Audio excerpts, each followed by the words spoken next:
त्यांचे हार्दिक स्वागत। महानंदा जगताप आणि एकनाथ जगताप यांचा 60वा आणि 65वा वाढदिवसानिमित्त हार्दिक शुभेच्छा। आता काकांचं सांगायचं म्हणलं तर आमचा प्रवास त्यांच्यापासूनच सुरू झालेला आहे। आमचा प्रवास त्यांच्यापासूनच सुरू झालेला आहे। आमच्या दोघांचा जो काय असेल तो लग्नाचा विवाह सोहळा काका आणि महानंदा जगताप यांच्या सहकार्याने तसेच ह्यांच्या अनुभवाने झालेला आहे। पहिले आम्ही काकांना आम्ही सांगे येथे राहत होतो, त्यांनीच आम्हाला सांगे येथे राहण्यास प्रवृत्त केले। त्यानंतर आमचं पुढचं आयुष्य खानापुरा इथे गेले। भविष्याने विभागाने ते पुन्हा आमच्याबरोबर खानापुरात आले। त्यानंतर पुढचा प्रवास काय अडचणी असतील, काय सुख दुःख सहकार्य साऱ्या गोष्टी त्यांनी आम्हाला मनापासून केल्या। त्यांच्या सहकार्याने आजपर्यंत आम्ही इथपर्यंत आलो।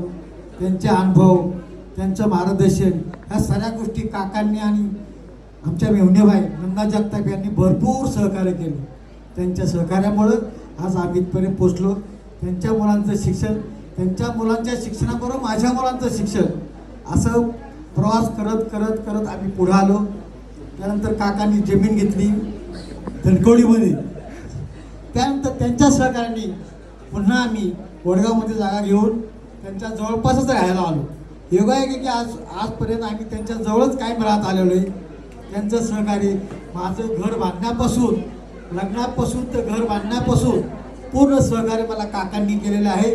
त्यामुळं काकांचे मी मनपूर्वक आभार मानतो। त्यांच्या पुढच्या आयुष्याला सुख समृद्धीचं आणि भरभरे जावं हीच माझी नम्र विनंती। परमेश्वराजवळ एवढीच प्रार्थना करतो की त्यांचं आयुष्य सुख समृद्धीचं आणि भरभरे जावं हीच ईश्वरचरणी प्रार्थना करून माझे 2 शब्द संपवतो। जय महाराष्ट्र।